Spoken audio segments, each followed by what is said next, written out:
Good morning બાળકો. હરિઓમ. ધોરણ 9 ની અંદર ગણિત વિષયની અંદર તમારું હાર્દિક સ્વાગત છે.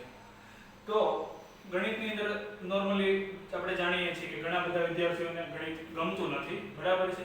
એટલા જ માટે ધોરણ 9 નો જે સિલેબસ છે એ રીતના ક્રિએટ કરવામાં આવ્યો છે કે પહેલું ચેપ્ટર કયું રાખ્યું છે? સંખ્યા પદ્ધતિ. એક્ચ્યુઅલમાં કેવું છે કે આપણને સંખ્યા વિશે બહુ લગાવ નથી, સંખ્યાઓ રિયલમાં આપણે ઓળખતા નથી, એના કારણે બધી તકલીફ થાય છે. તો આપણે બેઝિકથી જ શરૂઆત કરીએ કે સંખ્યા પદ્ધતિ શું કહેવા માંગે છે. અને આમ જોવા જાવ તો તમે ધોરણ 7 8 ની અંદર બધી સંખ્યાઓ ભણીને આવેલા છે, બરાબર? છતાં પણ આપણે ફરીથી બધી જે સંખ્યાઓ છે એને એકવાર જોઈ લઈએ. તો જોઈએ કે પહેલી સંખ્યા જે આવે છે એનું નામ છે પ્રાકૃતિક સંખ્યા. પ્રાકૃતિક સંખ્યાઓ એટલે કેવી સંખ્યાઓ કે જેની અંદર 1 2 3 એવી રીતના અનંત સુધીની સંખ્યાઓ આવતી હશે. મતલબ કે બધી જે સંખ્યાઓ છે તે કેવી હશે? પોઝિટિવ સંખ્યાઓ હશે, બધા ધન પૂર્ણાંકો હશે. એવી સંખ્યા કેવી સંખ્યા કહેવાય? પ્રાકૃતિક સંખ્યા. ની પછીની જે સંખ્યા છે એનું નામ છે પૂર્ણ સંખ્યા. પૂર્ણ સંખ્યામાં પ્રાકૃતિક સંખ્યામાં ખાલી ફેર કેટલો છે તમે જોઈ શકો છો કે અહીંયા 0 એડ થઈ જાય છે, જે પ્રાકૃતિક સંખ્યાની અંદર 0 આવતો નહોતો. તો પૂર્ણ સંખ્યાની વાત કરીએ તો 0 એક એડ થાય છે. બાકીની બધી જ સંખ્યાઓ તમે જોઈ શકો છો બધી સંખ્યાઓ કેવી છે? પ્રાકૃતિક છે. પછીની જે સંખ્યા આવે છે એનું નામ છે પૂર્ણાંક સંખ્યાઓ. પૂર્ણાંક સંખ્યાઓની અંદર કઈ કઈ સંખ્યાઓનો સમાવેશ થશે? તો તમે જો બધી જ માઈનસ, આ જે મેં ડોટ કરેલા છે એ ઇન્ફિનિટી દર્શાવે છે, બધી જ માઈનસ સંખ્યાઓ, 0 અને બધી જ ધન સંખ્યાઓ. એટલે કે તમે જોઈ શકો છો અહીંયાથી 0 ની જે જમણી બાજુ છે એ બધી ધન સંખ્યાઓ છે, 0 ની ડાબી બાજુ જે છે એ બધી ઋણ સંખ્યાઓ છે, અને સેન્ટરમાં છે એ 0 જે તટસ્થ સંખ્યા છે. તો આને કહેવાય પૂર્ણાંક સંખ્યાઓ, બરાબર? આ તમે ઓલરેડી જાણીને આવ્યા છો. એની પછીની ચોથી સંખ્યા છે સમય સંખ્યા. ધોરણ 8 નું પહેલું ચેપ્ટર યાદ કરજો. પહેલા ચેપ્ટરનું નામ હતું સમય સંખ્યાઓ. વ્યાખ્યા કદાચ યાદ ન હોય તો તમે જોઈ શકો છો કે જે સંખ્યાઓને p/q સ્વરૂપે દર્શાવી શકાય. ફરી રિપીટ કરું છું, જે સંખ્યાઓને p/q સ્વરૂપે દર્શાવી શકાય તો એ બધી સંખ્યાઓને કઈ સંખ્યાઓ કહેવામાં આવે છે? સમય સંખ્યાઓ કહેવામાં આવે છે. p/q સ્વરૂપમાં ઘણા વિદ્યાર્થીઓ અટવાતા હોય. p/q મતલબ કે શું? ઉપર p છે, નીચે q છે. તો p ને q બે શું છે? અંશ અને છેદ છે.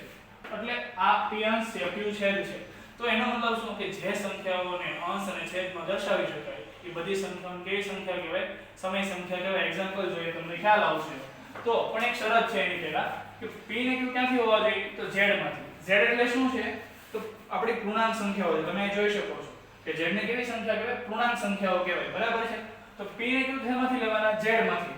પણ z ની અંદર તમે જો કે 0 આવે છે. તો થોડીક વાર પહેલા તમને મેં વાત કરી કે પૂર્ણાંક સંખ્યા અંદર 0 આવે છે, પણ આપણે અહીંયા q બરાબર 0 લેવાનું નથી. શા માટે?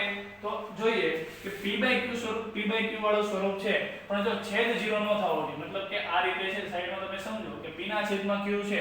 હવે તમે q ની બદલે તમે 0 લઈ લો તો કોઈ પણ ના છેદમાં 0 આવે તે પદ કેવું થઈ જાય? અવ્યાખ્યાયિત. મતલબ કે ગણિતની અંદર એવું પદ કોઈ પોસિબલ બનશે નહીં. એકના છેદમાં તમે 0 કરો તો એનો આન્સર જ નહીં આવે. હા, પણ 1 ભાગ્યા 0 કરશો તો એનો જવાબ શું આવશે? 0, બરાબર છે? તો હવે તમે જોઈ શકો છો કે આ છે સમય સંખ્યાનું ઉદાહરણ p/q 1/2 અંશ અને છેદ આવ્યો. p/q વાળું સ્વરૂપ છે -3/4 5/11. હવે બધી સંખ્યાઓ જે છે એને કહેવાય સમય સંખ્યાઓ કહેવાય. આ સુધી તમે જાણતા. હવે ધોરણ 9 તમારું એક્ચ્યુઅલમાં સ્ટાર્ટ થાય છે. એ શું કહેવા માંગે છે? અને બીજી વાત એ કે સમય સંખ્યાઓ જે છે એ કેવી હોઈ શકે? શાંત દશાંશ અને અનંત આવૃત. આ બે શબ્દો કદાચ તમે સાંભળો ન સાંભળો ખ્યાલ નથી, એટલા માટે મેં તમને બેના એક્ઝામ્પલ આપી દઉં તો તમે ક્લિયર થઈ જાઓ. શાંત દશાંશ એટલે કેવી સંખ્યા? તમે જુઓ કે હું 1/2 લખું તો આનો મતલબ શું થાય? અડધા. અડધા મતલબ કે 0.5. તો આ સંખ્યા હવે આગળ નહીં વધે. આ સંખ્યાનો એક આન્સર આવી ગયો, બરાબર છે? આવી જ રીતના મેં લખ્યું હોય કે 5/10 તો આનો આન્સર પણ કેટલો થાય? 0.5. મતલબ સંખ્યા સ્ટોપ છે, એનો એક ફિક્સ સ્થાન આવી ગયું કે અંશને છેદવાળી સંખ્યા છે, તમે એનો ભાગાકાર કરો છો તો કોઈ પણ જે આન્સર આવે છે એ સીમિત છે, આગળ જતો નથી. અને અનંત આવૃત એટલે કેવી સંખ્યા? જો આ શબ્દને સમજવાનો પ્રયત્ન કરજો. અનંત એટલે કે અનંત સુધી સંખ્યા જાય છે. અને પાછળનો જે શબ્દ છે આવૃત, આવૃતનો મતલબ શું થાય છે કે સંખ્યા કેવી થવાની છે? રિપીટ થવાની છે. તમે જોઈ શકો છો આ રીતે કે 0.12 આવી બધી સંખ્યાઓ કેવી સંખ્યા કહીએ છીએ આપણે? અનંત આવૃત સંખ્યા કહીએ છીએ. દાખલા તરીકે હું તમને કહું કે 1/3, બરાબર છે? 1/3 આ તમે એક વસ્તુ ક્લેરિફાઈ કરજો કે આ કેવી સંખ્યા થઈ ગઈ? સમય સંખ્યા. શા માટે? કારણ કે અંશને છેદ વાળો પદ અહીંયા છે, બરાબર છે? અંશ આવે છે, છેદ આવે છે. બીજી વાત એ કે 1/3 નો તમે ભાગાકાર કરશો એટલે એનો આન્સર આવશે 0.3333 અનંત સુધી જાય છે. તો આનો મતલબ શું થયો કે સંખ્યા અનંત સુધી જાય છે, પ્લસમાં રિપીટ પણ થાય છે. તમે જો તો આવી સંખ્યા કેવી સંખ્યા કહીએ છીએ આપણે? અનંત અવરું સંખ્યા કહીએ છીએ. તો સમય સંખ્યા મોસ્ટલી કેવી હોય? બે પ્રકારમાં તમને જોવા મળશે. એક તો શાંત દશાંશ હશે અને બીજી કેવી હશે? અનંત અવરું. હવે જે આવે છે નવો પોર્શન છે તો ખાસ ધ્યાન રાખીશું આમાં અસમય સંખ્યાઓ. સમય સંખ્યા સમજાઈ ગયું એટલે અસમય સંખ્યાઓ સમજાઈ ગઈ. અસમય સંખ્યા એટલે એવી સંખ્યાઓ કે પહેલી વાત તો એ સાદી ભાષામાં વાત કરી તો સમય નથી. એ બધી સંખ્યા કેવી સંખ્યા કહેવાય? સમય અસમય સંખ્યા. બીજી રીતે જોઈએ તો જે સંખ્યાઓને p/q સ્વરૂપે ન દર્શાવી શકાય. સમય સંખ્યામાં શું હતું? દર્શાવી શકાય. અસમય સંખ્યામાં શું છે? p/q સ્વરૂપે ન દર્શાવી શકાય. એ બધી સંખ્યાઓને અસમય સંખ્યાઓ કહેવાય. તો તમને એમ થાય કે એવી કઈ સંખ્યાઓ હશે કે જેને p/q સ્વરૂપમાં ન દર્શાવી શકાય? તો એના માટે પહેલા તમે શરત સમજી લો, પછી આપણે ઉદાહરણ સમજીએ. એની શરત એવી છે કે અસમય સંખ્યાઓ હંમેશા અનંત અનાવૃત હોય છે. ખાસ આ શબ્દો પર ફોકસ કરજો. અનંત અનાવૃત. એક્ઝામ ની અંદર એક માર્ક્સમાં ખાલી જગ્યા પણ પૂછાય કે અસમય સંખ્યાઓ કેવી હોય છે. ઓપ્શન આપ્યા હોય બે કે અનંત આવૃત અને અનંત અનાવૃત. તો અહીંયા કન્ફ્યુઝ નથી થવાનું. અનંત આવૃત ક્યાં આવે છે? સમયની અંદર, જે હમણાં સમજાવી રહ્યો છું. અને અનંત અનાવૃત ક્યાં આવશે? અસમય. અનાવૃતનો મતલબ શું થાય? અનંત એટલે કે અનંત સુધી જાય છે. અનાવૃત મતલબ રિપીટ નથી થતા પાછળના અંકો. એ અંકો બદલાયા કરે છે. બરાબર છે?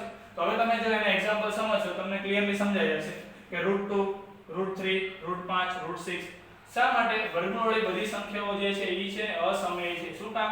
કારણ કે વર્ગમૂળ 2 તમે કદાચ કેલ્સીમાં લખશો તો તમને આન્સર જોવા મળશે, આખી સ્ક્રીન ભરાઈ જશે. અને હજી પાછળ સંખ્યાઓ છે, તમારી સ્ક્રીન લિમિટેડ છે, તો ત્યાં સુધી બતાવે છે. બરાબર? તો આ બધી સંખ્યાઓ કેવી છે? અસમય સંખ્યાઓ છે. તમે એક વસ્તુ ખાસ નોટિસ કરજો, આ √2, √3 પછી મેં √4 નથી લખેલું. શા માટે? અમુક વિદ્યાર્થીને ખ્યાલ આવી ગયો છે, કારણ કે √4 એટલે કેટલા થવાના? 2 થવાના છે. તો √4 કેવી સંખ્યા છે? પૂર્ણ વર્ગ સંખ્યા. ધોરણ 8 ની અંદર વર્ગનું ચેપ્ટર ભણી આવ્યા છો. તો √4 છે એનો જવાબ 2 આવે. તો 2 ના છેદમાં કાંઈ નહીં હોય. આના છેદમાં 1 તો લખી શકું. તો અહીં જે અંશને છેદવાળું પદ બની ગયું. મતલબ કે તમે આને p/q સ્વરૂપે દર્શાવી શકો છો. માટે આ કેવી છે? સમય છે. એટલા માટે મેં √4 અહીંયા લખ્યું નથી.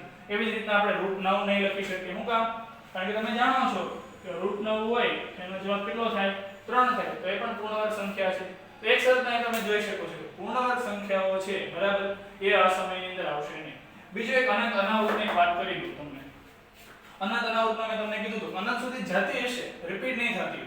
તો તમે આ સંખ્યા જોઈ શકો છો 1.01 001 0001 4 વાર 0. આનો મતલબ શું છે કે જો અનંત સુધી જાય છે. આ ટપકા તમને ડોટ ડોટ ડોટ અહીં દર્શાવેલા છે. બરાબર છે? પણ રિપીટ નથી થતી. જો આ એક વાર 0 હતો, પછી આ બે વાર છે, 3 વાર છે. મતલબ આ રીતના નથી. આને કહેવાય રિપીટ થયું. 0.333 આને રિપીટ થયું કહેવાય. 0.1212 આને રિપીટ થયું કહેવાય. બરાબર છે? આને રિપીટ નથી થતું. તો આવી સંખ્યાઓને કેવી સંખ્યા કહીશું? અસમય સંખ્યા. અને હવે છેલ્લી સંખ્યા છે જેનું નામ છે વાસ્તવિક સંખ્યાઓ. તમે એક નોર્મલ એક્ઝામ્પલ સમજો કે તમારા બે હાથના એક થેલાઓ છે.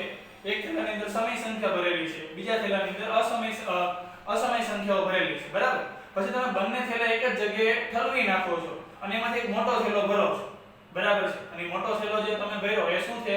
વાસ્તવિક સંખ્યાઓ છે. શા માટે?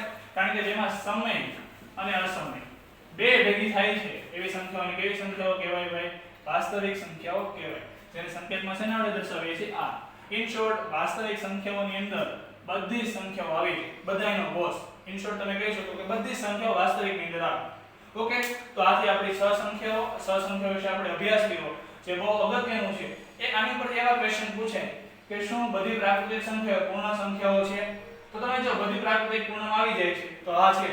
પણ ઊંધો પ્રશ્ન પૂછે કે બધી જ પૂર્ણ સંખ્યાઓ પ્રાકૃતિક સંખ્યા છે? નથી. શા માટે? પૂર્ણમાં 0 આવે છે, આમાં 0 આવતો નથી. આવી રીતના ક્વેશ્ચન પૂછે કે શું બધી સમય સંખ્યાઓ એ પૂર્ણાંક સંખ્યાઓ છે? તો નહીં થાય. શા માટે? કારણ કે તમે નીચેથી ઉપર આવશો ને તો આપણે ના પાડીશું, ઉપરથી નીચે આવશો તો આ પાડશું. બરાબર? તો આ ટાઈપના ક્વેશ્ચન છે આપણે સ્વાધ્યાય 9.1 ની અંદર. બરાબર? જે આપણે નેક્સ્ટ વિડિયો લેક્ચરમાં જોઈશું. અસ્તુ.